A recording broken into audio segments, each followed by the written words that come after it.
Good morning, everybody, and welcome to Carving It Up Live right here on Twitter, as well as the Carving It Up YouTube channel and the Gryd Network YouTube channel. As always, I'm Bryson Carver. Again, this is a special morning show at 9 a.m. Eastern, 6 a.m. Pacific time. Good morning to all of you out there. We're doing this because New Year's Eve just so happens to fall on a football Sunday, and so I'm like, not going to do the show during the games. I'm not going to miss my Steelers playing the Seahawks at 4:05 today and all this stuff. So what we're going to do, and this is the fifth year that we have done this on Carving Up Live, is we are going to recap the last year in sports in 2023, not just my top 10 athletes, which I do every year, my top 10 athletes of 2023, or even my top 10 moments, sports moments of 2023, but also my top 10 moments from my show, Carving It Up, and from the Gryd Network. So very, very excited to do this show today. A lot to get into. So again, top 10 athletes of 2023, top 10 moments in sports in 2023, and finishing the show with the top 10 moments from my show, Carving It Up Live, as well as the Gryd Network in general, shows that I've been a part of, draft shows, 8 o'clock spots, stuff like that. So definitely be sure to stay tuned in. Hope everybody is enjoying the last day of 2023. By the way, we are living in a historic moment, because this is 12/31/23, so it's 1-2-3, 1-2-3. So obviously something that only happens every 100 years. So unless I'm around for 2133, then I do not anticipate that I will see this again. So very cool day in the calendar. But before I even get into sports or rankings or lists or all that, I kind of wanted to, and I do this every year, to give a brief sort of message, at least my approach going into this upcoming year, 2024. And I always have this is very millennial of me, and that's not a shot at millennials. It's actually a compliment. I take this, I guess, as a Gen Zer, but I often have a word of the year, or we're going into next year. Frankly, I don't even remember what last year's was, for the simple fact that this show that I do on New Year's Eve every year actually got taken down due to some copyright stuff. So hopefully that does not happen again. We don't have to worry about that in the 2023 special.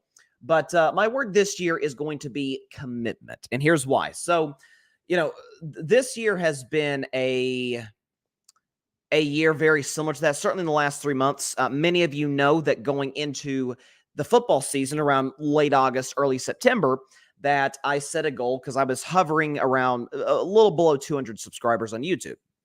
And so I'm like, you know what? Screw it. I'm going to go for it. I'm going to go for 1,000 subscribers by Super Bowl 58, which is February the 11th. And again, if you have not subscribed, feel free to do just that.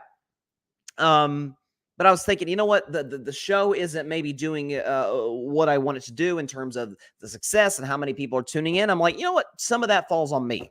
And a big chunk of it falls on me, because after all, I am the one doing this show 3 times a week. So I'm like, you know what? I'm going for it. I'm going for the 1,000. We have surpassed, I think right now, live on Carving Up, I think we're at 611 on Carving It Up. So still got 389 more to go before the Super Bowl. So definitely going to be tough to get to that point. No question about it.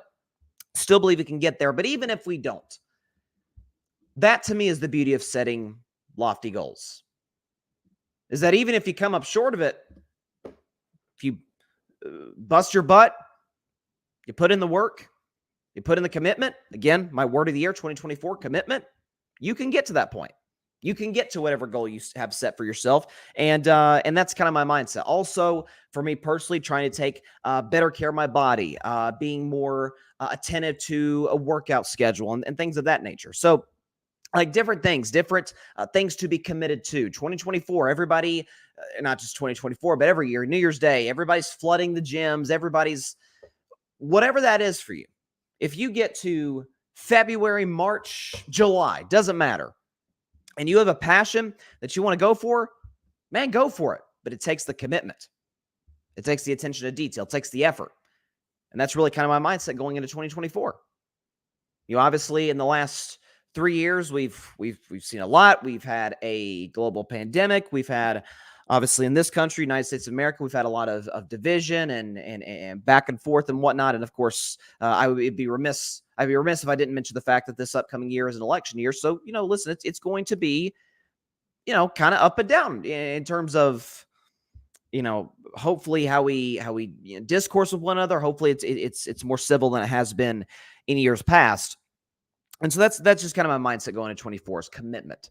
Is what are you willing to put into what you're passionate about? And that's my mindset. So very, very excited for this upcoming year. 2023, it flew by faster than any year I can remember. I don't know. Maybe it's just for me personally. Like 2020 felt like it went by at the speed of a tortoise. Of course, the tortoise beat the hare in the end, right? But listen, 2020 felt like it just went really slow. You had the pandemic. You had all this. 2021 felt like we were still in the pandemic, trying to come out of it. 22, for me personally, I graduated high school and I was trying to transition and adjust to college. This year, I felt like for the first time in a while, I kind of had my legs up underneath me with my show, with school, otherwise things in my personal life. So definitely hard to believe that 2023 is less than 24 hours, has 24 hours left. But we're going to have some fun tonight, or fun today. I'm used to saying tonight, again, doing Carving It Up every Monday, Wednesday, Friday at 6 p.m. Eastern. So Sunday morning at 9 a.m. Eastern, definitely not in my wheelhouse, but very, very excited to be here nonetheless and celebrate the past year in the world of sports. So let's not waste any more time. We are going to do essentially 3 Bryson's Best 10 segments. Now, Bryson's Best 10 is something that I introduced in 2023, right before the football season. And to this point, the first 17 segments of it, Bryson's Best 10, it's a segment we do every Wednesday where I rank my top 10 teams in the NFL. And so obviously I did it this past Wednesday, rank my top 10 teams going to week 17. And of course I'll have it this Wednesday. But even when the football season ends, I still want to continue this segment. I said I would rank, maybe NBA players, NBA teams, NBA contenders, whatever the case may be. Heck, I might rank my favorite movies or something. Like it can be used for anything. That's why it's called Bryce's Best 10, not even just necessarily relegated to just the National Football League. And so essentially what we're going to do here is 3 straight Bryce's Best 10 segments, my top 10 moments from Carving It Up and the Gryd. So that's coming a little bit later in the show. My top 10 moments in sports this year, and then my top 10 athletes. We are going to start with that, my top 10 athletes of 2023. So let's get the back.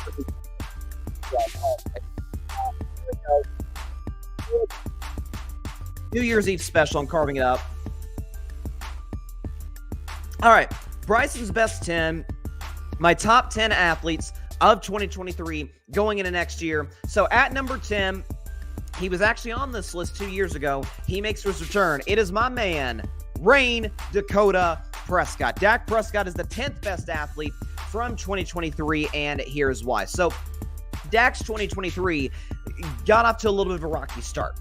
Okay, so he had a rough regular season finale against the Washington Commanders, did not end the season very well, but then he goes to Tampa Bay and retires the greatest quarterback of all time, accounts for 4 or 5 touchdowns in that game. Tom Brady ends up retiring a few weeks later. Dak advances to the divisional round in a game against the 49ers where he did not play well by any stretch of the imagination.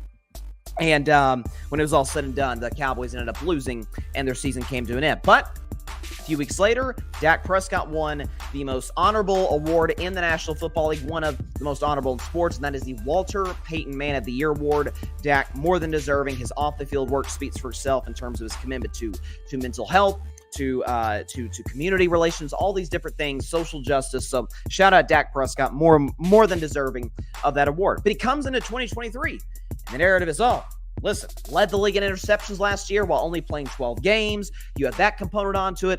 Kellen Moore is gone, the offensive coordinator for the Cowboys. How will Dak Prescott adjust? Well, obviously, the Cowboys played the Lions last night. I'll talk more about that in the show tomorrow. But Dak Prescott, as we sit here today, is leading the NFL in touchdown passes with 32. He's top 5 in QBR, top 5 in passer rating, and has, I believe, the best touchdown to interception ratio in the National Football League at 4-1.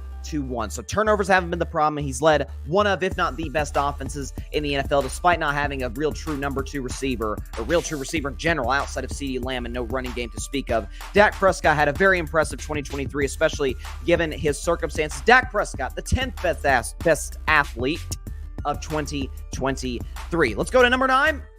Another quarterback and one who very well might win the Most Valuable Player award this year. It is Lamar Jackson. Lamar Jackson, the 9th best athlete of 2023, and here's why. So again, similar to Dak Prescott, Lamar's 2023 got off to a little bit of an uncertain start. Let's put it that way, because Lamar Jackson is injured. Lamar Jackson, I feel like at this point in last season, is sort of holding out to get a new deal. Obviously, it had some contract negotiation issues with the Baltimore Ravens. Baltimore goes into the playoffs without Lamar Jackson, loses with Tyler Huntley at quarterback, and it's quite apparent given the stats with Lamar. They average nearly 28 points a game. Without Lamar, they struggled to crack double-digit scoring, so they desperately needed Lamar Jackson. When it was all said and done, in free agency, he signed the deal. He did not go to the Jets. He did not go to the Falcons or any of these other teams that may or may not have wanted him. And by the way, a bunch of teams like the Washington Commanders, for example, and my Pittsburgh Steelers reportedly didn't want to make the trade for him, which is absolutely absurd, considering the remarkable talent this guy is at the quarterback position.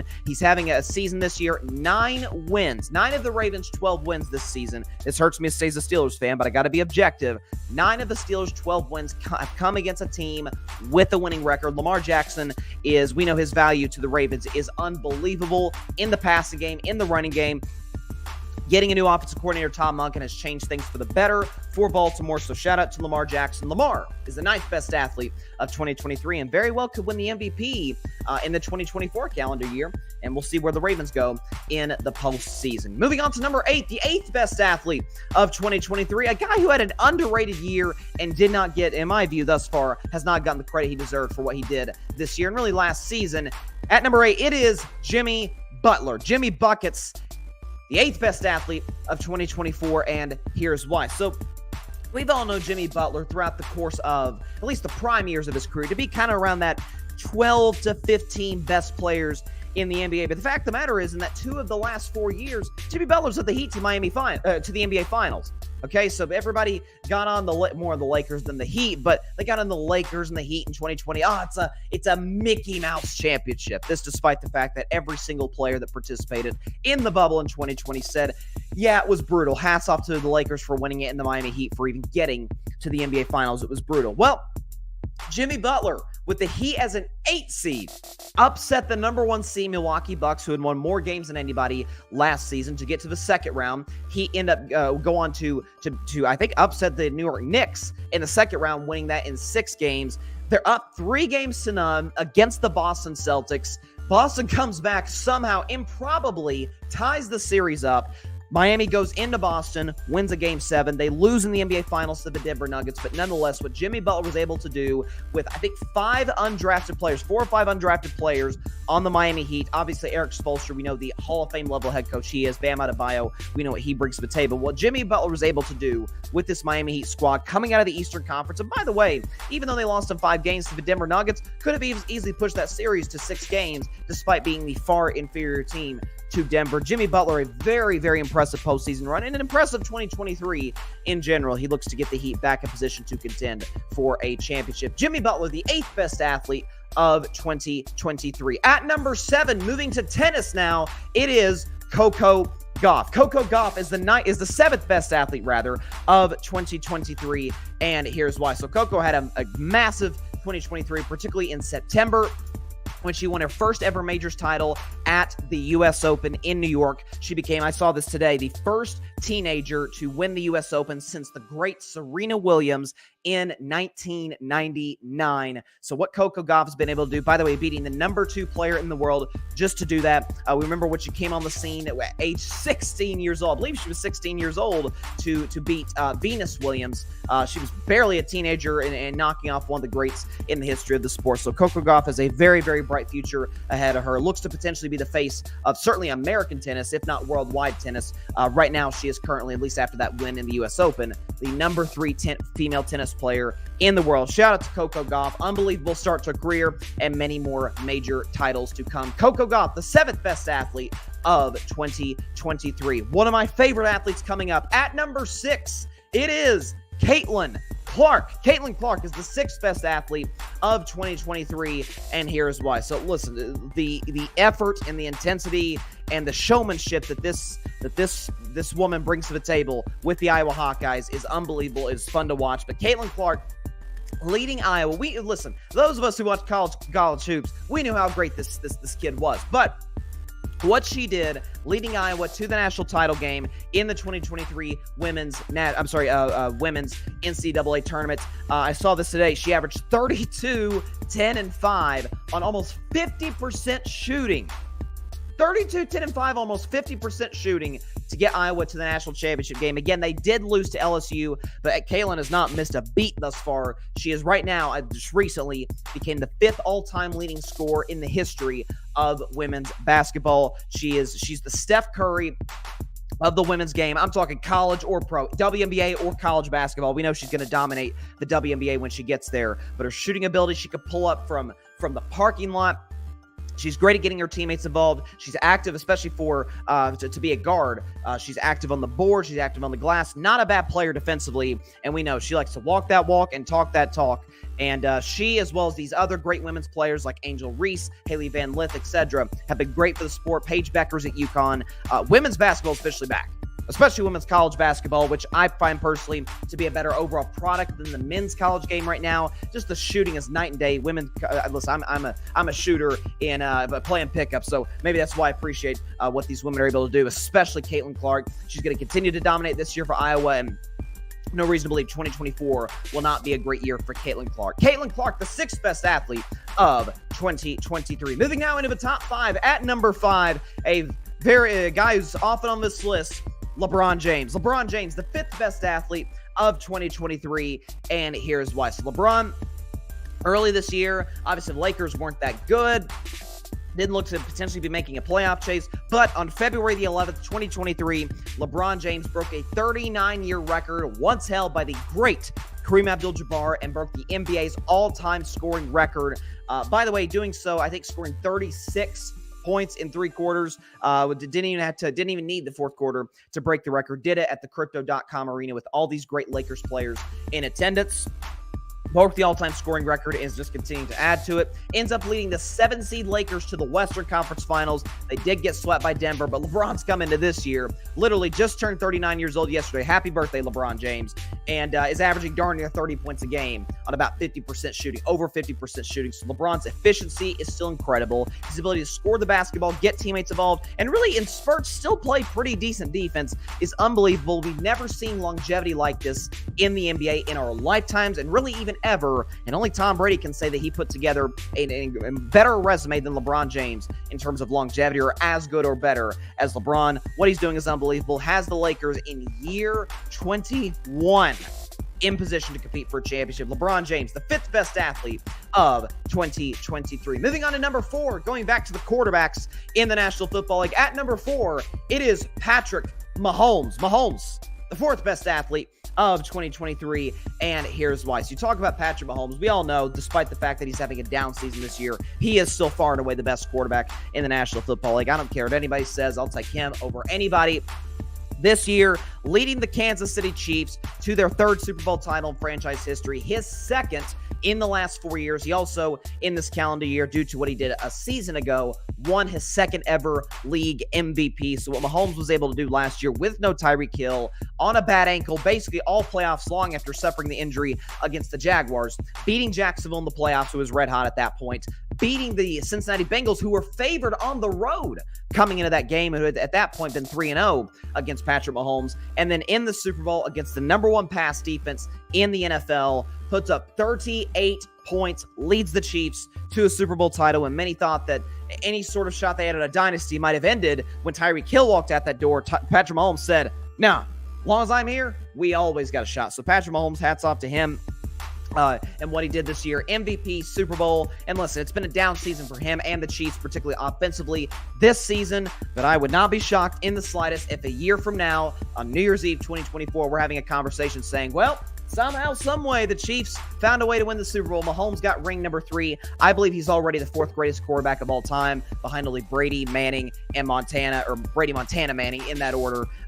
He's absolutely spectacular. He's one of the greatest talents, maybe the greatest talent at the position that we've ever seen. Patrick Mahomes, the 4th best the 4th best athlete, rather, of 2023. At number 3, it is Simone Biles. Simone Biles, the greatest gymnast of all time, at number 3, the 3rd best athlete of 2023, and here is why. So you gotta realize, so what Simone Biles did this year was very similar in some ways to what Michael Jordan did in 1995-96. Remember Jordan three-peated in 93. Everybody obviously recognized he was universally the best basketball player alive, but then he went in retirement for many different reasons, came back. Now, Simone did something very different from Michael, but Michael came back, didn't quite look himself. The Bulls lost the Magic in the playoffs. Michael comes back in shape, ready to go, and the Bulls, all they do is win 72 games and win the NBA title in 1996. Simone Biles, we know, was dealing with the yips in 2021 during the Olympics, takes 2 years off, gets her mind right, gets her body right, as any great athlete does, comes back and does not miss a beat. Simone Biles this year came back in July and she won immediately her 8th all-around title at the U.S. Championship and winning her 20th World Championship title. And by winning her 6th all-around title at the Worlds, she became the most decorated gymnast in history. She has potential in 2024 to potentially become the greatest Olympian, the most decorated Olympian of all time. She's certainly the greatest talent in gymnastics we've ever seen. And contrary to what some might say, she is the GOAT in her relationship. Let's just put it that way. We'll leave it at that. But Simone Biles, unbelievable talent, great human being. Hats off to her for taking care of her mental health and her physical health to get back out there. And again, just like MJ in the 90s, it's like an I'm back treatment, and she's absolutely spectacular. Simone Biles, the third best athlete of 2023. At number 2, a guy who just signed a massive contract with the Los Angeles Dodgers. It is Showtime himself, Shohei Ohtani. Shohei Ohtani, the second best athlete of 2023, and here's why. So what more can you say about the most unique baseball player that we have ever seen in our lifetimes? Shohei Ohtani, this past season, winning his second AL MVP. Obviously, he's going to be playing in the NL for years to come, but winning his second American League MVP because of the fact he averaged .304 with 44 homers, 95 RBIs. This, by the way, not to mention, he missed multiple weeks to end the season due to injury and due to the fact that the Angels were out of playoff contention. And not to mention, as if those offensive numbers aren't impressive enough, being the power hitter he is and hitting for a solid average, almost 100 RBIs, let's just consider the fact that he had an ERA of 3.14 and is a guy who's capable, if he gets the run support, which the Angels often do not give him, or did not give him, of winning 20 games in a season. I firmly believe that if he could stay healthy. Now, he will not be pitching next year for the Dodgers due to a second Tommy John surgery, but fear not, Dodgers fans. Guys like Nate Eovaldi have had multiple Tommy John surgeries and have been still just as good, if not better, in Major League Baseball. But Shohei Ohtani will still be a threat at the plate. Hitting for the Dodgers this year, he, of course, signed a 10-year, $700 million contract to go to the Dodgers. So one of the biggest brands in all of sports gets the greatest player by far in its sport. Shohei Ohtani, the second best athlete of 2023. And at number 1, a guy that I honestly, if you'd have told me he would have been number 1 going into this year in 2022, I would not have believed you, but I got to give props where it's due. I've become somewhat of a mini fan of his. At number 1, it is Nikola Jokic. Nikola Jokic, the best athlete of 2023. And here is why. So this is a guy who won 2 league MVPs in 21 and 22. Frankly, and I argued passionately and strongly, he should not have gotten either MVP. I still believe he shouldn't have gotten the 2021 MVP. That should have went to Steph Curry. That's another conversation for another day. But Jokic comes into this year, and the Denver Nuggets, probably the most, in hindsight, the most disrespected team in basketball. Right now, again, some of that is because they hadn't won a title. You have to earn our respect. But Denver comes into the playoffs, number 1 seed in the West, but everybody likes Phoenix and the Lakers, and I love the Warriors, and some even liked the Clippers before Kawhi Leonard went down. So all these, even the Sacramento Kings were like the team everybody loved at that point, kind of an underdog story. Everybody loved all these teams except for Denver. Denver's like, okay, we'll just go in and cruise our way to a championship. Gentlemen sweep the Minnesota Timberwolves in the first round. Get pushed by Phoenix to 6 games, but again, kind of misleading because the Nuggets blew out the Suns in games 5 and 6. Got the Bruins out and swept the Lakers in the Western Conference Finals, which I found highly impressive. And again, against the underdog Miami Heat in the NBA Finals, 1 in 5 games, and Jokic took home his first NBA Finals MVP to stack that up with his trophies. Jokic, with that, cementing himself as one of the greatest big men of all times. 2 championships and a Finals MVP. I believe two MVPs and 1 Finals MVP. I believe off the top of my head, like 10 guys in the history of the league have done that. You're thinking about Kareem and LeBron and Steph.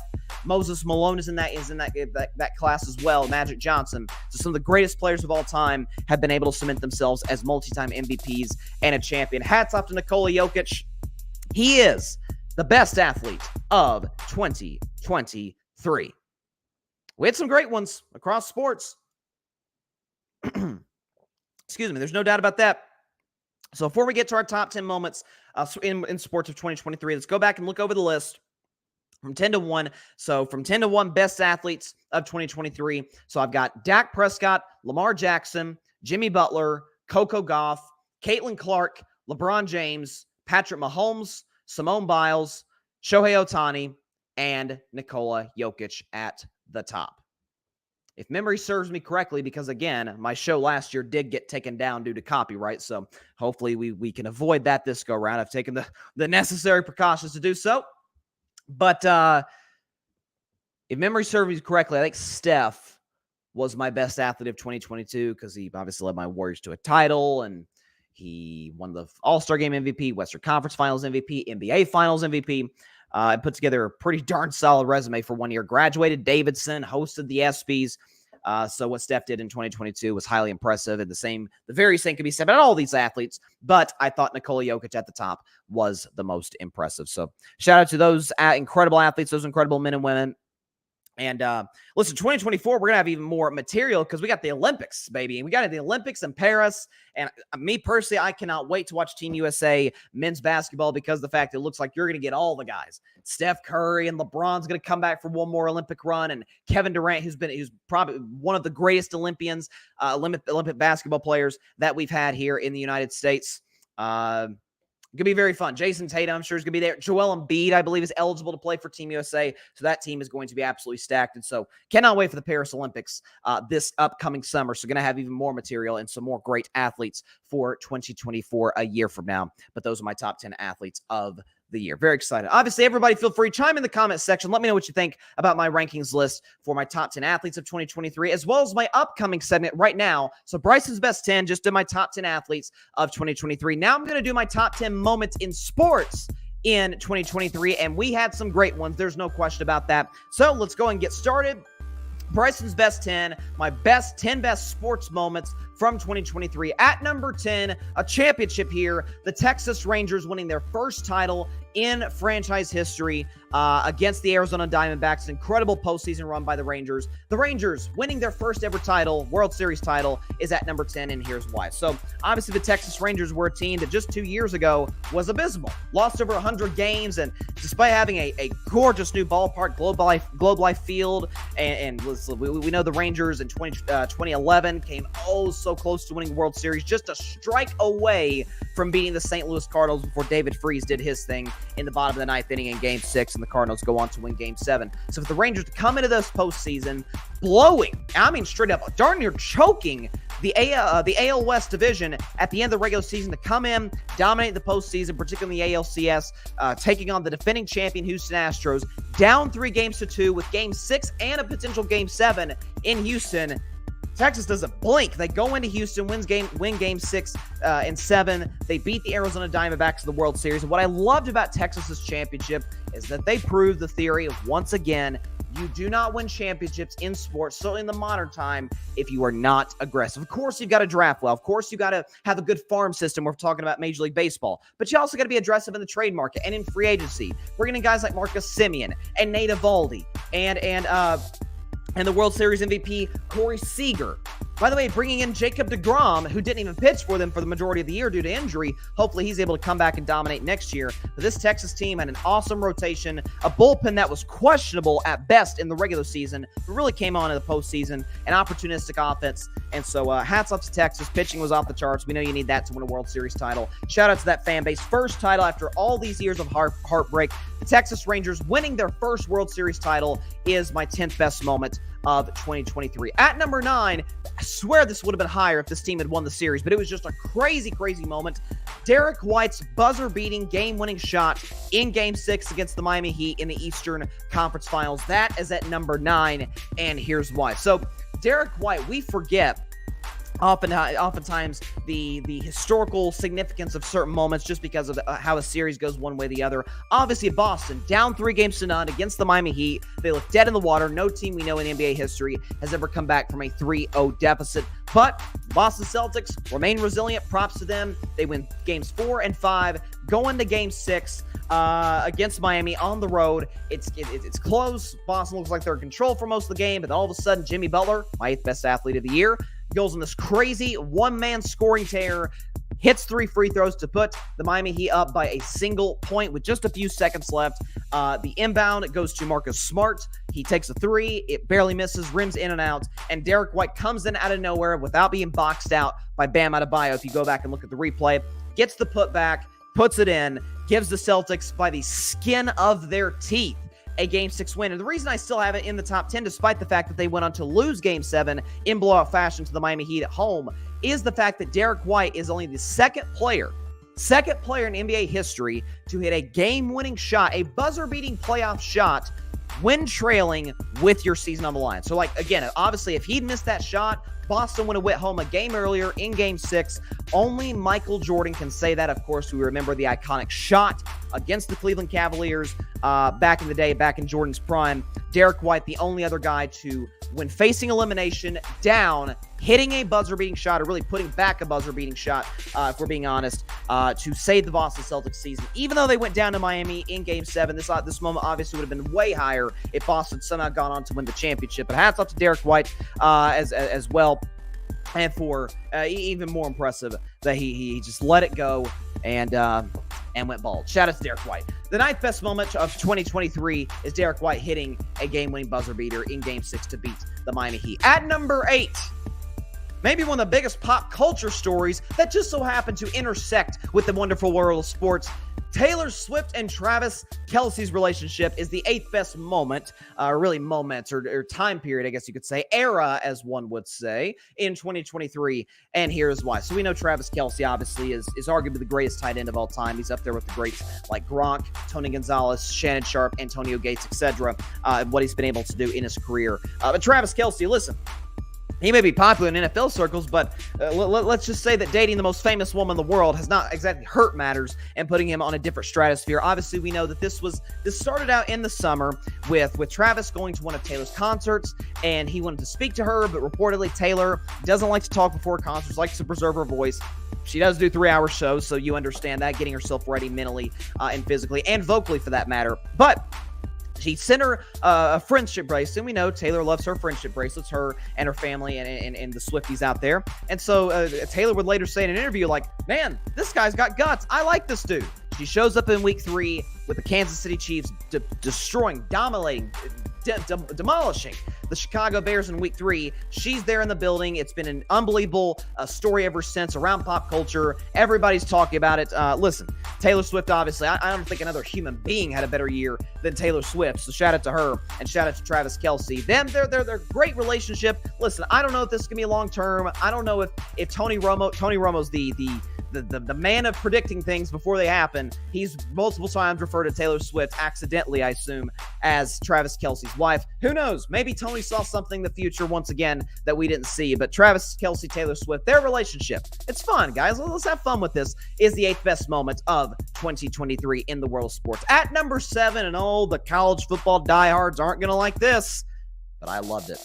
Coach Prime, Deion Sanders takes over college football, takes over the sport, and the Colorado Buffaloes in 2023. And you got to be saying, that's, by the way, the 7th best moment of 2023. Here's why. You got to be saying, Bryson, come on.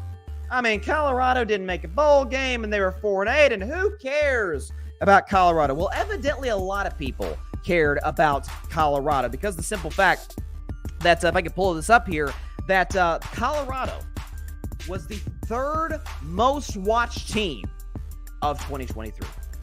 Third most watched college football team if you look at the overall ratings. Again, playing in the now about to be dead after Washington completes their game against Texas and potentially further. But the Pac-12 is officially dead after this year. Colorado was virtually overwhelming virtually every single one of their conference games. But Deion Sanders still, he brings a gravitas, he brings a swagger, and we know he's doing great right now in terms of recruiting. Had an awesome time, awesome period in the in the transfer portal this season. Deion is building Colorado from a team that won one single solitary game in 2022. Listen, they got to 4 wins. From 1 win to 4 wins, I think you'll take that progress if you're a Colorado Buffaloes fan. But little old Boulder, half of America, probably over half of America, doesn't even know where that is. But he's bringing celebrities. He's bringing Dwayne "The Rock" Johnson. He's bringing actors and rappers and Pro Football Hall of Famers. He's brought a certain level of credibility to Colorado that they have not had in decades.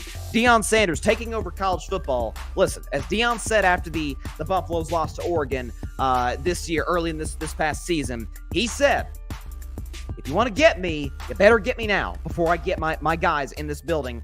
We know Deion Sanders is going to continue to make a big-time impact and win a lot more games in the future with Colorado. Deion Sanders taking over college football is the 7th best moment of 2023. At number 6, I found this cool, even though it was against Team USA, and obviously I'm pulling for my country, but I still found it cool. Shohei Ohtani leading Japan to the World Baseball Classic Championship, and in doing so, struck out his now former teammate, the great Mike Trout. It was an unbelievable moment. Japan leading by the hair of the skin of their teeth in that World Baseball Classic final against the United States. United States team that obviously disappointed given the expectations. We obviously all expect to win in America, especially given the roster that we have.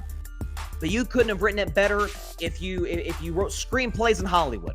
You got Mike Trout, multi-time MVP, taking on his teammate Shohei Ohtani, who's one of the greatest talents we've ever seen in the history of Major League Baseball, at the mound and at the plate, of course. Listen, Mike Trout has an opportunity to tie the game for the United States, and Shohei Ohtani comes in relief out of the bullpen to close the game, to get the save for Japan to win the championship. Obviously, that Japan team was stacked. Obviously, Yamamoto was with that group. He signed with Shohei with the Los Angeles Dodgers. LA is going to have a very good future with those two Japanese stars leading them. But striking out Mike Trout at the end was an unbelievable moment.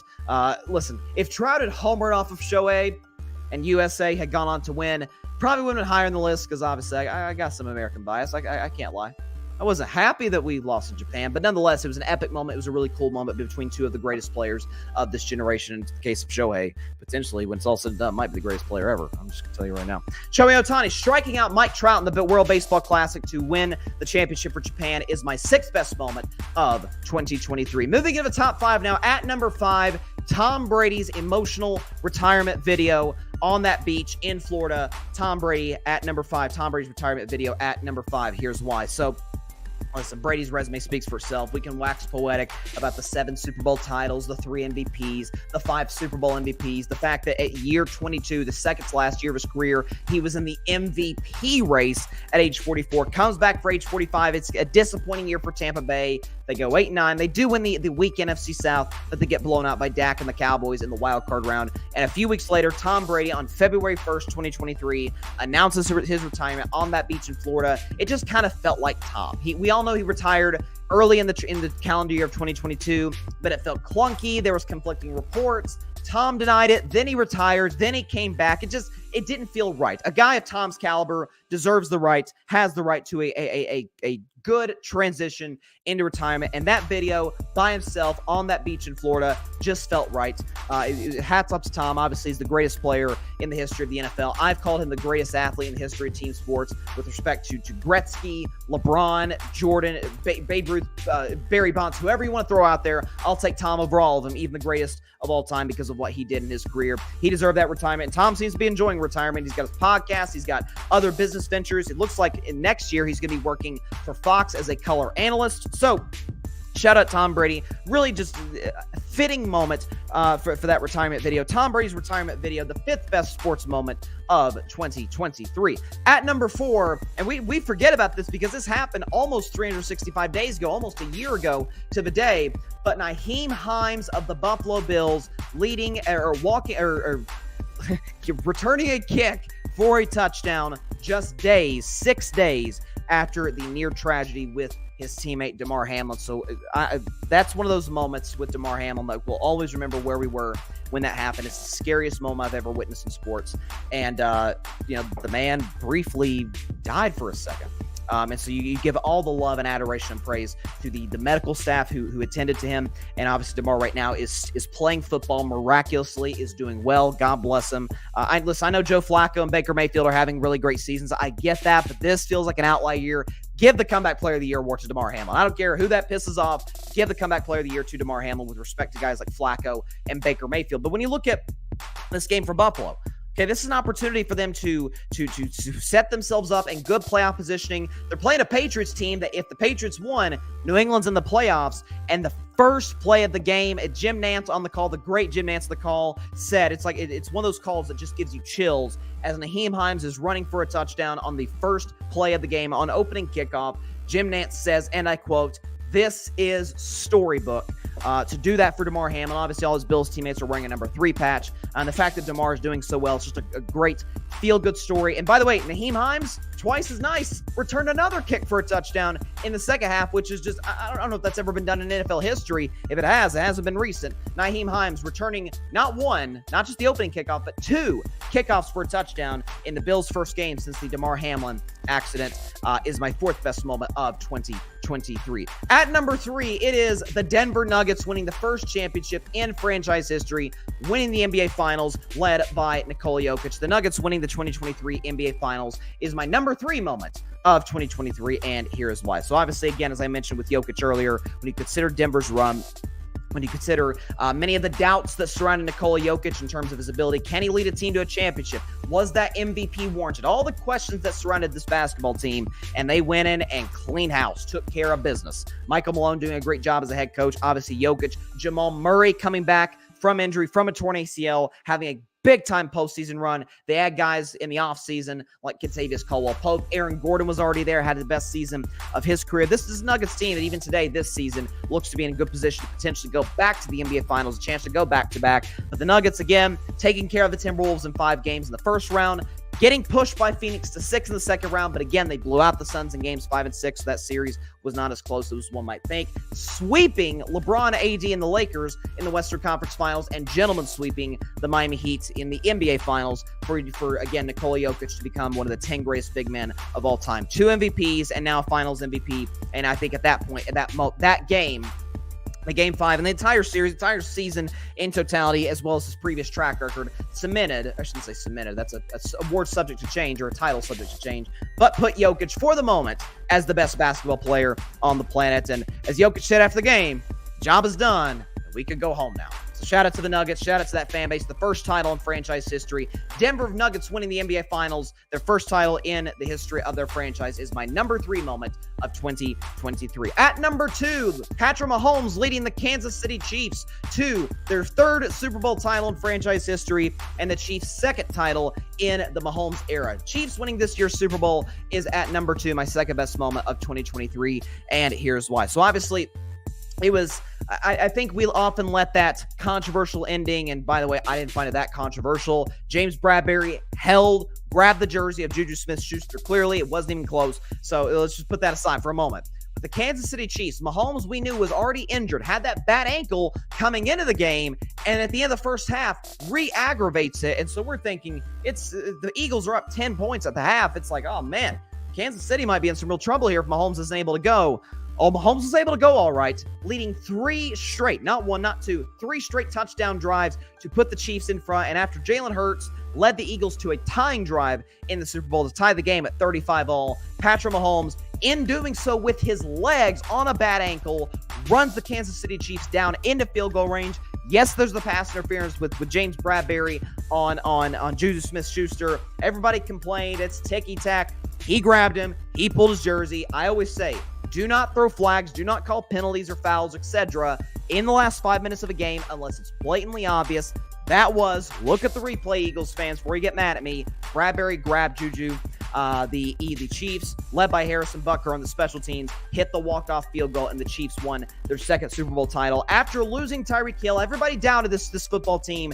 They really cemented themselves, I think, as sort of like a mini dynasty. They win another Super Bowl pretty soon, whether it's this year, next year, etc.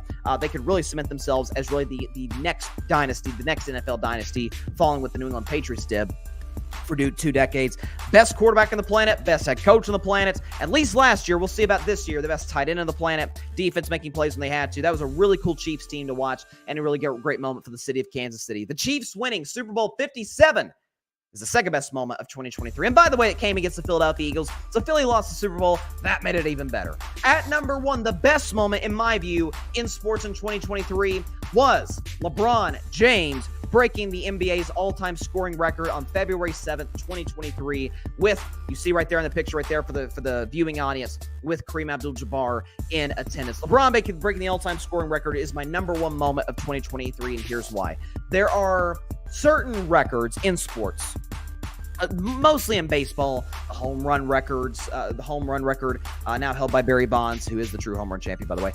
The hits record held by Pete Rose, Ricky Henderson, the steals record, all these different records in Major League Baseball. Well, the NBA has some as well. I mean, we saw the celebration, rightfully so, when the great Steph Curry broke the NBA's all-time three-point record, in large part due to the fact we all acknowledge he's the greatest shooter that we have ever seen in the history of the sport. You think about the all-time rebounds record, which probably won't be touched, Wilt Chamberlain. The all-time assist record, which probably won't be touched, John Stockton. We kind of view Kareem's scoring record as in that ilk, in that category. Man, nobody's going to touch this.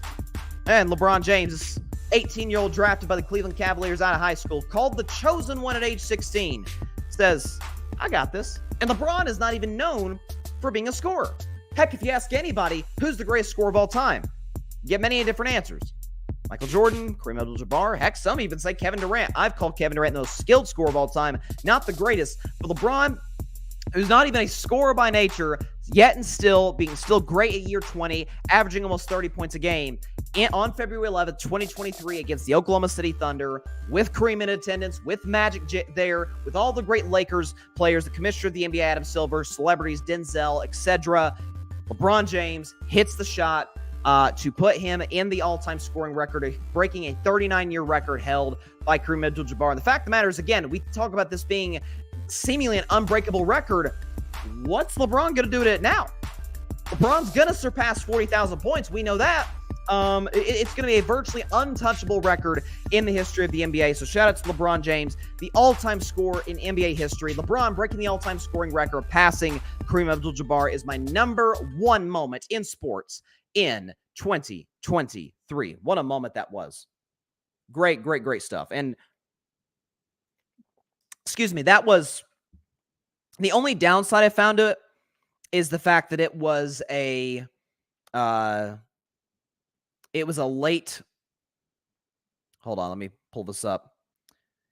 Yeah, by the way, again, LeBron is at 39,406 points at this particular juncture in time, so he's going to surpass the 40,000, which has never been done before, of course, with LeBron being at the top of the list. My only criticism and the only downside of that game was the simple fact that it was a late game on TNT. I think it tipped off around 10 o'clock Eastern, so not a whole lot of people got to see it. People on the East Coast got work the next day. But I'm like, screw it. I don't care if I get no sleep. I got to witness this. This is history. And LeBron, by the way, needed 36 points, I believe, to break the all-time scoring record, and did so in 3 quarters. That's why he is one of the reasons why he is the greatest basketball player of all time. We can talk about that another day, okay?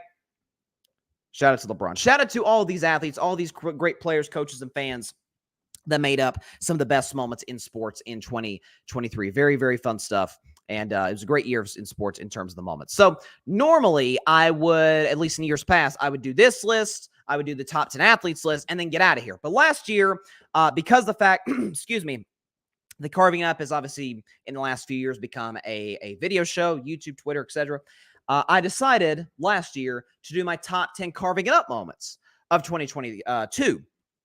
Well, this year, I said, let's sort of combine 2 aspects and 2 entities to a certain extent. Let's combine Carving It Up with the Gryd Network. I'm wearing my Gryd Network hat right now. Obviously, the Gryd launched in September of 2022. We celebrated our 1-year anniversary just a few months ago, obviously. Shout out to everybody, by the way, on the Gryd Network. Y'all done a fantastic job and should be very proud of yourselves for this year. And let's continue to do what we're doing into next year, into 2024. But we launched the network in 2022, so 2023 was our first full calendar year as a network. We did a lot of great stuff, a lot of great shows, as I will mention on the show in my rankings list tonight. My top 10 moments from Carving It Up, as well as the Gryd Network in 2023. Bryce's best 10. Top 10 moments from Carving It Up and top 10 moments from the Gryd Network, sort of combining the two to a certain extent. At number 10 on the list, a character that I sort of just came up with on my own, but the name was come up by my man Grady Edwards, Cheesehead Ozzie for the Green Bay Packers. Everybody out there knows my disdain for the Packers.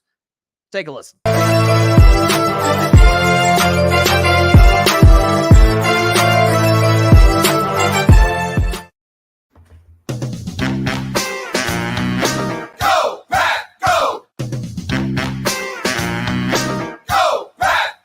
There we go.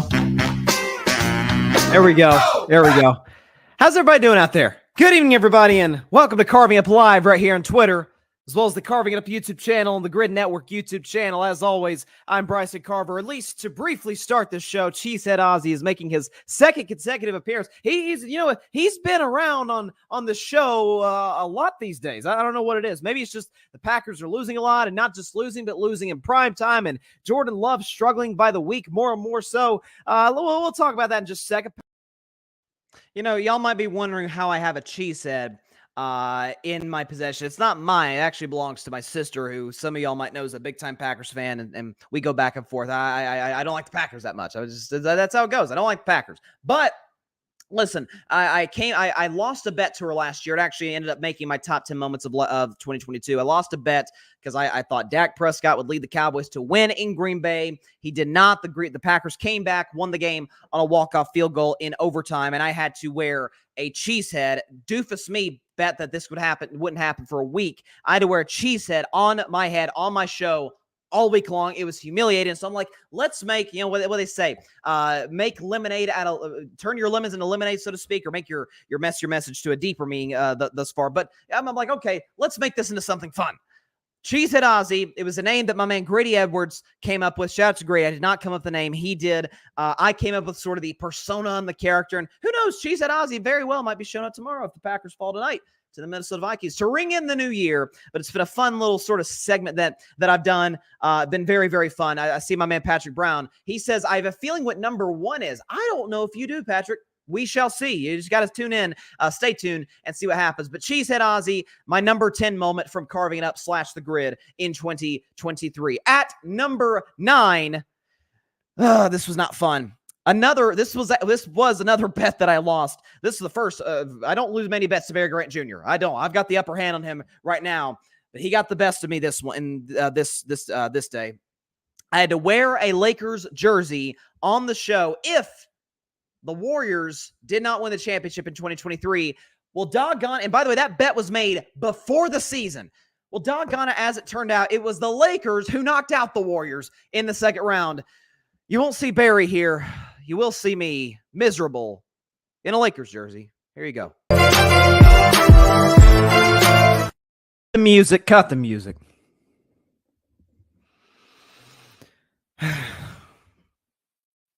Evening, everybody. This show is called Carving Up Live. I am the host, Bryson Carver. And this is a tough day for me. I'm a wounded tiger today. Because the 2023 Golden State Warriors, they are no more. It was a rough day for me. It really was. I thought the Warriors before the year would go back-to-back. I was so confident that I bet Warriors versus the field.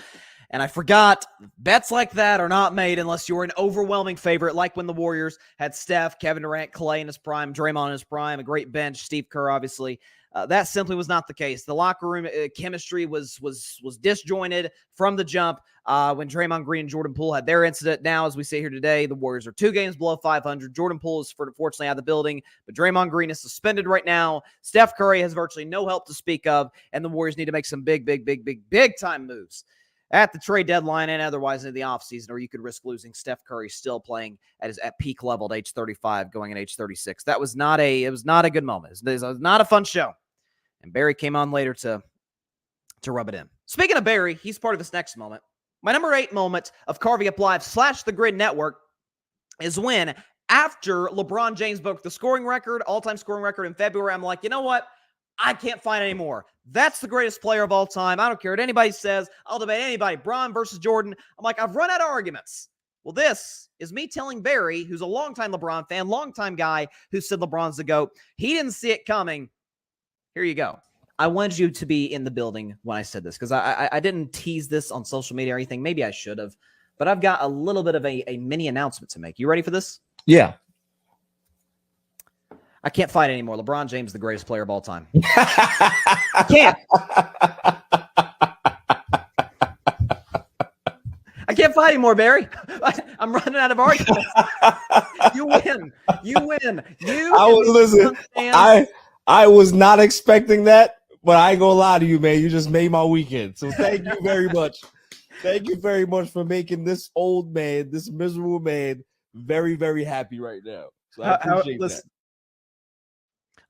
That was this Friday before Super Bowl 57, so it was a big show. I remember my man Adam Bessie of the Cowboys Can Fan Podcast was on the show, and then Barry came on after, and that was our first show, the first time he come on my show, again, just days after LeBron broke the all-time scoring record. So I'm like, you know what? If there's anybody that deserves to hear this, it is Barry. Shout out to him, Barry Grant Jr., co-founder of The Gryd with Mike Guido and the host of the All Even podcast here on The Gryd. And it was a great moment. He was like, you know what? I convinced you. You've seen the light. Barry got the best of me a couple times in 2023, although I did get the best of him because my Vols knocked out the Blue Devils in March Madness before losing in the Sweet 16. But nonetheless, it was a fun moment. Braun is the GOAT. I will fight you on that. And that was me telling Barry Grant Jr. That was my number 8 moment of 2023 on Carving Up / The Gryd. At number 7, and frankly, this probably should have been higher, but I'll be nice. I'll be nice to the city of Memphis. At number 7 was my reaction and my many part of my video with the Grizzlies, who Dylan Brooks said, I don't respect anybody until they give me 40. Well, Bron never gave him 40, but the Lakers did. For the record, hate the Lakers, hate the Grizzlies more. Here you go. I'm fine in the rest.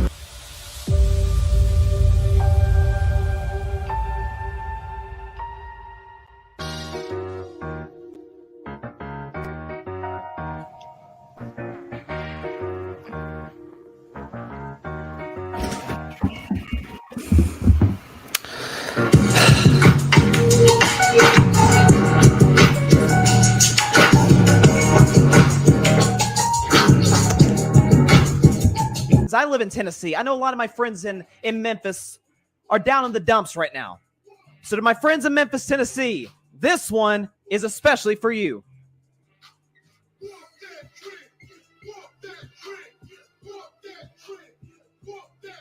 Hey! Hey!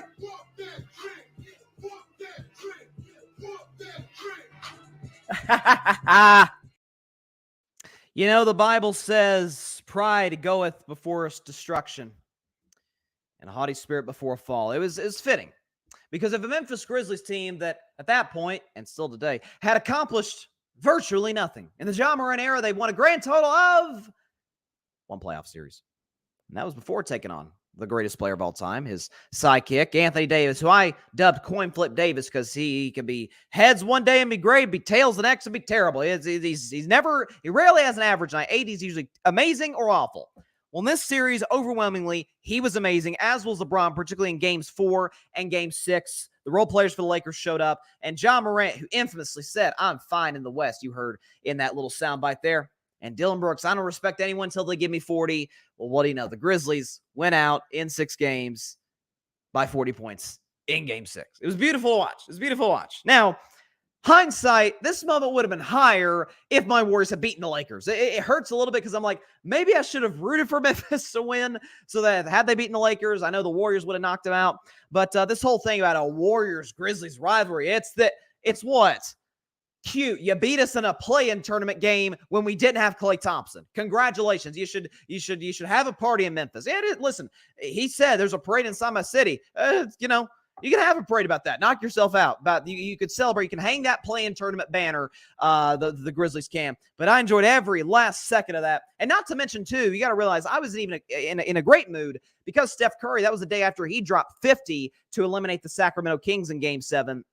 So it was a great show all the way around. It was very, very fun. I see my man Patrick in the comments. How about that mini dynasty? Memphis, y'all good in the West? Well, they're darn sure not good in the West now. Ja Morant has come back from suspension. Memphis seems to be getting on a little bit of a roll, but they're still nowhere near contenders in the Western Conference. So them losing by 40 to the Lakers is a beautiful moment to watch. That is my number 7 moment from Carving It Up and the Gryd Network in 2023. At number 6, the third time I have done an NBA draft show, the first time I've done it on the Gryd Network, our first Gryd Network NBA draft show with my man Mike Guido. So to set the stage, to give you context, Mike Guido is the draft expert if there ever were a draft expert, okay? Loves the NBA draft. Scout has done, scouts for it every single year, does a draft analysis, has his big board. And this is late in the second round For those of you who don't know, it's 2 rounds of the NBA draft. Late in the second round, the draft is nearly over. We're both kind of tired, to be honest. It's almost midnight at this point. We've been doing this show all night, and Mike Guido's Cleveland Cavaliers are on the clock.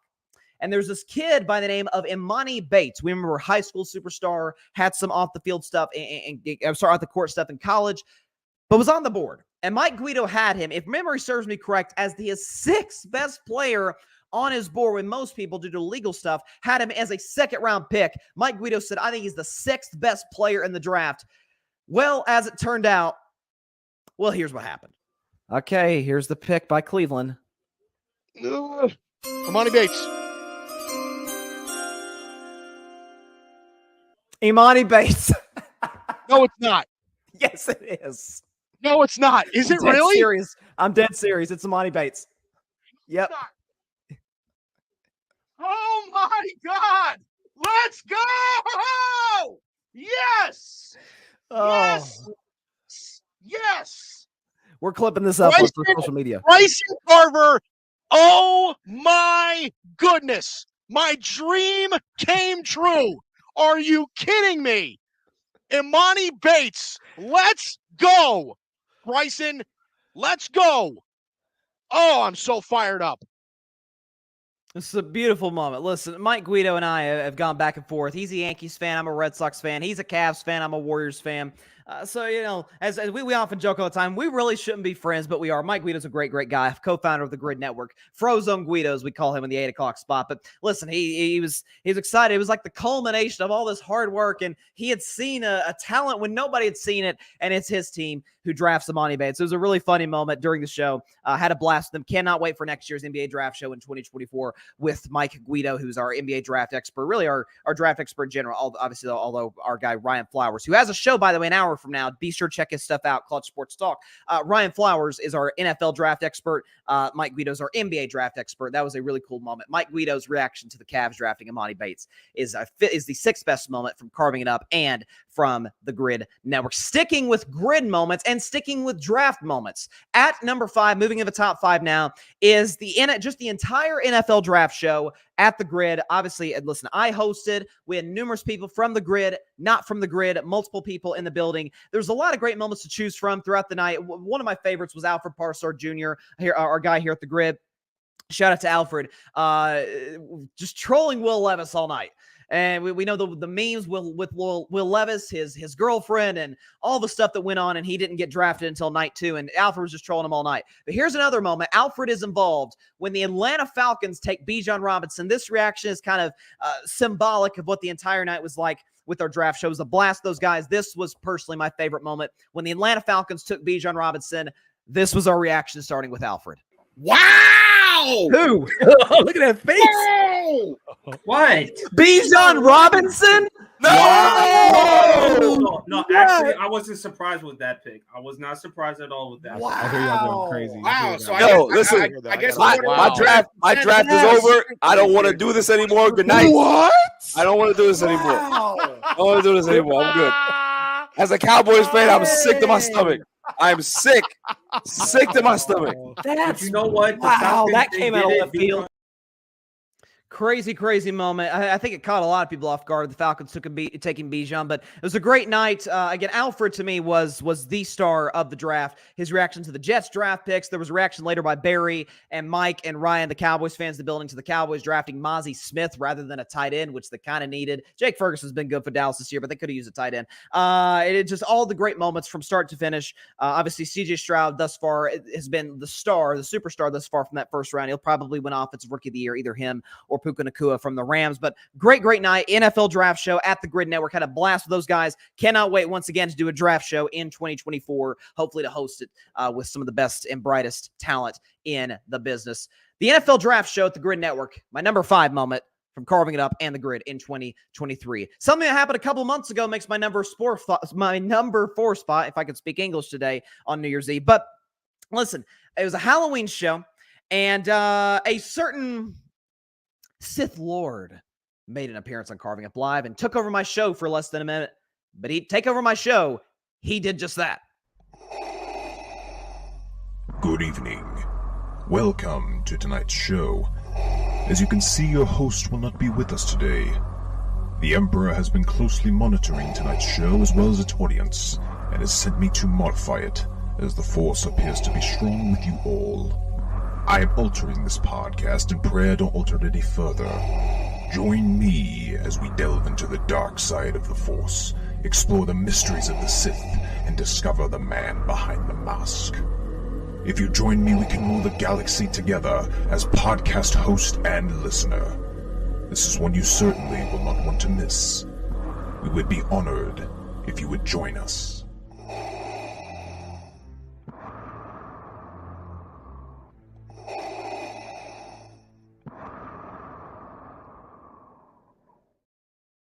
Some of y'all may not know, but and this is going to shock some people in the audience, but I did not become a Star Wars fan until literally this year.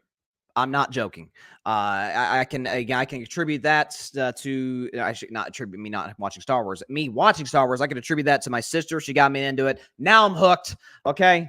I got a Star Wars segment in mind coming up for May the 4th. That'll be fun in 2024. But nonetheless, I'm like, you know what? Darth Vader, the best character in Star Wars, let's be honest. Not my favorite's Yoda, but best character in Star Wars. It's all about Darth Vader, at least the first 6 movies are. And you have that component onto it. He's probably the greatest villain in the history of cinema. I mean, when you can recognize a character just by their breathing, they're iconic. So it was Halloween, bring out Darth Vader, the helmet. It was very, very fun. So Darth Vader, taking over Carving It Up for a minute, is my number 4 moment from Carving Up in the Grid in 2023. At number 3, a brand new segment I introduced. The idea came from my mom. It was reiterated by Barry Grant Jr. of the Gryd Network. And I'm like, you know what? Let's make this into a full segment. And it's been a big time success for Carving Up Live. Every Fridays during the college football season, it is the Vol View, which, by the way, will be coming back tomorrow for the season finale. My Vols taking on Iowa in the Citrus Bowl. But the Vol View, let's just say, just for good time's sake, my number 3 moment, the Vol View starts right now.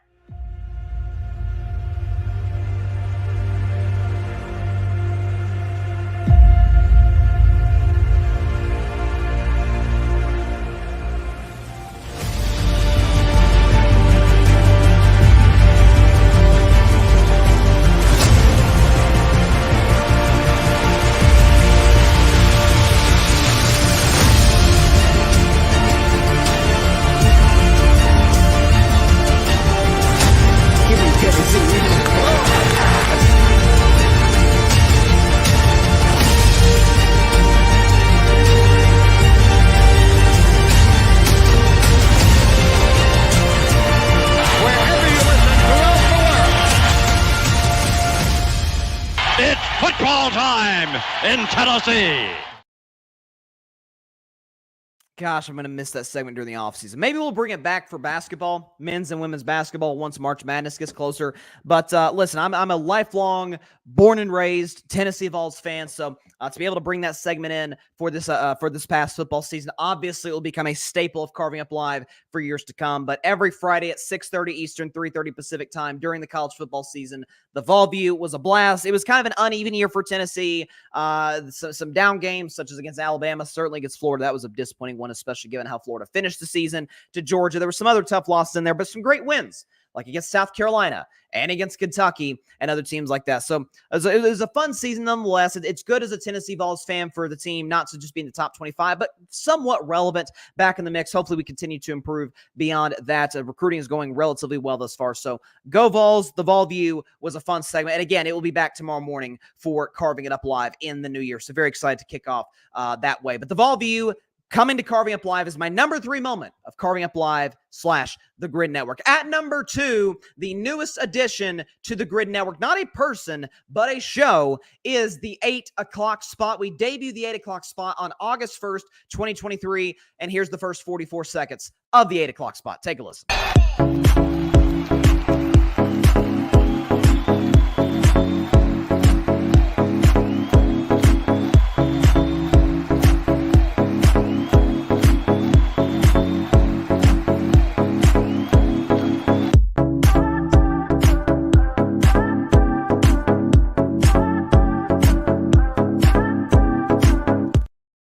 Good evening, everybody, and welcome to the inaugural episode of the 8 o'clock spot live here on the Gryd Network's YouTube and Twitter stream. I am Bryson Carver, your host. And this is the 8 o'clock spot, your new game show, your new favorite spot, 8 o'clock on Tuesday nights to talk all things sports, some of the best takes that you will hear all week long. Yeah, listen, some of our best at the Gryd Network, we're brainstorming this, like what could we do a game show for the Gryd? What would it look like? How would it be structured? How would the point system go? We were able to come up with the system. We are now, I think upcoming is our 20th episode. Our next episode, a couple days from now on Tuesday, is the 8 o'clock spot, our 20th episode thus far. So many milestone there. So, but it's been a blast for the first 19 episodes. I've had the privilege to host it, to dish out the point totals for the best and the best takes from the best and most talented people in the business. We've had guests not from the Gryd. We've had great people from the Gryd do this show, and we anticipate here at the Gryd it'll continue to be a staple for years to come. But very, very exciting. The 8 o'clock spot every Tuesday night at 8 p.m. Eastern, 5 p.m. Pacific time. The best game show in sports media. So it's been a fun thing to do every Tuesday night. Like, whether you're coming home from work or from school, just kick your feet up, watch some great sports take, the 8 o'clock spot live every Tuesday. It's been an absolute blast to do that. And that is my number 2 moment from Carving It Up and the Gryd in 2023. So you're asking, what's number 1? Well, number 1 beforehand was quite a stressful thing, but again, sort of like the Guido video, the NBA draft video. Let me set the context of this one. So the thing for me, when I got into football, when I got into the NFL, when I was a little kid, I was a big Cowboys fan. And I rooted for the Cowboys. And around the time I became a Cowboys fan is around the time that this guy at Mississippi State, a quarterback at Mississippi State by the name of Dak Prescott was on the national stage. I'm like, I like this dude. I like how he plays. I love his effort, love his intensity, love his maturity. He's a great leader. I'm like, I like everything about this kid. And as it turned out, April of 2016, I think it happened to actually be my mom's birthday, if I remember correctly. Dak Prescott was drafted. My favorite college player was drafted by my favorite team. So as you can imagine, I was pretty darn ecstatic. You're like, really? It is a 4th-round pick? You saw that coming? Yeah, darn right I saw that coming. I knew Dak Prescott was going to be a star quarterback in the NFL. Honest to God, I knew it from the jump. And it's been a blast to watch him do what he does.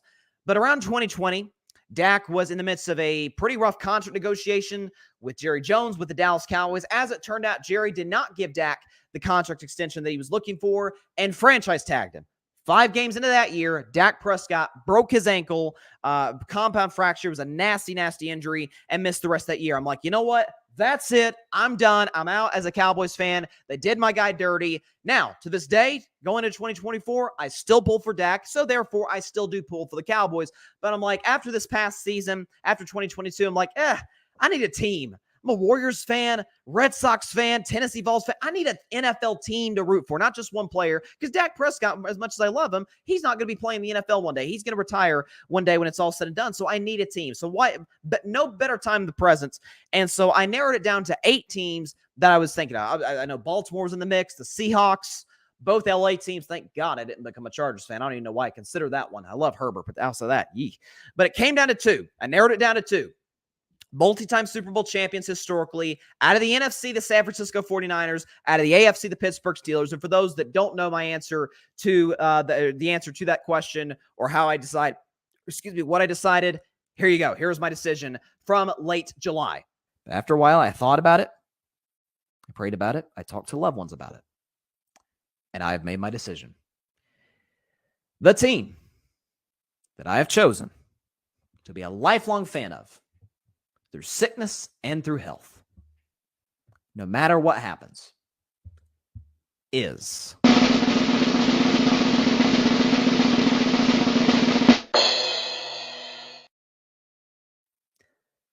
the 6-time Super Bowl champion Pittsburgh Steelers, ladies and gentlemen. Let's go. Pittsburgh is the team I've chosen. I see my man John's in the comments here on Instagram. He's got the black and yellow. He guessed it initially. It is Pittsburgh. I chose Pittsburgh over San Francisco. By the way, I got the hat here. Got a terrible towel as well. Decided might as well, bring out the terrible towel. I can't really get the appropriate torque to spit. There we go. Got the terrible towel back here. I chose Pittsburgh. It just felt right. Pittsburgh historically has a winning culture. Stability in terms of their head coaches. Obviously, we know Chuck Noll, Bill Cowher, and Mike Tomlin. They've had a grand total of 3 head coaches since 1969 in the last 60 plus years with the Pittsburgh Steelers organization. So No, 50. My bad. 50 plus years. I had to do that math in my head real quick. But in the last 54 years, the Steelers have had a grand total of 3 head coaches. This is the model of stability, a great franchise, great uniforms, great fan base, great stadium, playing in a tough physical division with the Ravens, Browns, and Bengals. I already disliked the Cleveland Browns. Cincinnati is easy to dislike, and I am slowly but surely learning how to hate the Baltimore Ravens. I better have to if I'm going to be a Steelers fan for the rest of my life. But listen, this season, it's been, if you look at the Steelers 8-7, you automatically assume, hey, kind of inconsistent, fighting for a playoff spot. Nope, Steelers have been the model of consistency. Amazing defense and darn near unwatchable offense. Now, that wasn't the case last week when my Steelers beat the Cincinnati Bengals. Hopefully that continues today when we beat the Seattle Seahawks. I'm sorry, last week against the Cincinnati Bengals. Hopefully today against the Seahawks, we continue some semblance of a consistent offense. But again, there's certain things in life, you can't really explain them, but they just feel right. I spent 6 months making this decision, thinking about it, talking to loved ones about it, talking to friends, family, and praying about it, like, what do I need to do? And I woke up one morning, I'm like, it's Pittsburgh. It just feels right. Pittsburgh feels right for me. So I'm a Steelers fan, Red Sox fan, Warriors fan, Vols fan, and a Dak Prescott fan on the side. So there you go. My man Ryan Flowers, who, by the way, Clutch Sports Talk starts in less than 45 minutes. Check his stuff out on the Gryd Network at 11 a.m. Eastern, 8 a.m. Pacific. Shout out to Ryan. He says the Steelers is a solid team to root for. It is. Now, I have major criticisms about their inability to adjust to the modern offensive game. I have major criticisms about that. But by and large, I'm excited to be a Steelers fan for the rest of my life. But there you go. The Steelers, choosing the Steelers is my number one moment from Carving It Up and the Gryd Network in 2023. So, there you go. My top 10 athletes, my top 10 moments in sports, and my top 10 moments from Carving It Up and the Gryd. That is all the time we have for today's show. Appreciate everybody stopping by this beautiful New Year's Eve morning. Be sure to catch Carving Up live tomorrow at an earlier time due to the college football playoff and Tennessee playing at 1 o'clock at 11 a.m. Eastern, 8 a.m. Pacific time, live on Twitter, as well as the Carving Up YouTube channel and the Gryd Network YouTube channel. Of course, by the way, at that exact same time, today, 11 a.m. Eastern, 8 a.m. Pacific time, check out my man, Ryan Flowers, Clutch Sports Talk. He goes live in less than an hour. The best NFL show out there. Predictions, betting advice, and reaction to other games around the NFL. And anticipate he'll talk Cowboys, Lions on the show today. So please check Ryan Flowers' show out literally in 40-plus minutes after my show ends. So very, very excited to see what he's got in store today. But again, catch Carving Up Live, my show tomorrow on New Year's Day at 11 a.m. Eastern, 8 a.m. Pacific time on Twitter, as well as the Carving Up YouTube channel and the Gryd Network YouTube channel. And of course, be sure to like, share, comment, and take 2 seconds out of your day. Hit that big red subscribe button. It helps the channel grow exponentially. Again, we're trying to get to 1,000 subscribers by Super Bowl 58, which is February the 11th. So very, very excited to get to that point. Hopefully we can get there when it's all said and done. So if you have subscribed, thank you so much. I cannot tell you how much your support means to me, especially over the course of last year, how much we've grown the show. Tell your friends and your family about the show to subscribe. If you've not subscribed, hey, just takes a couple seconds. That big red subscribe button down there, hit it, and you're part of the Carving Up family. There you go. Also, just as important, be sure, of course, to go subscribe to the Gryd Network. That is GRYD, the Gryd Podcast Network, right here on YouTube, as well as any and everywhere you get your favorite podcasts, be it Apple Podcasts, Spotify, iHeartRadio, Google Podcasts, any and everywhere you get your favorite podcasts here on the Gryd Network. It's been an awesome year, 2023. Great year for the show. Great year in sports. Here's to a bigger and better 2024. Cannot wait. Hope everybody has a great 1-2-3 New Year's Eve date. It's going to be very fun. Stay safe out there tonight, obviously. Celebrate the new year in style. I'll be back tomorrow for 2024. So it sounds cliche. It's going to be 24 hours now, but I'm going to say it anyway. See y'all next year. Stay safe out there, everybody. Happy New Year. Happy 2023. It's been a good one. See y'all in 2024. God bless y'all. Peace out. Thanks so much for watching the show on YouTube, and be sure to go click that big red subscribe button and check out the other clips and full shows from Carving It Up Live, as well as our other incredible content creators here on the Gryd Network.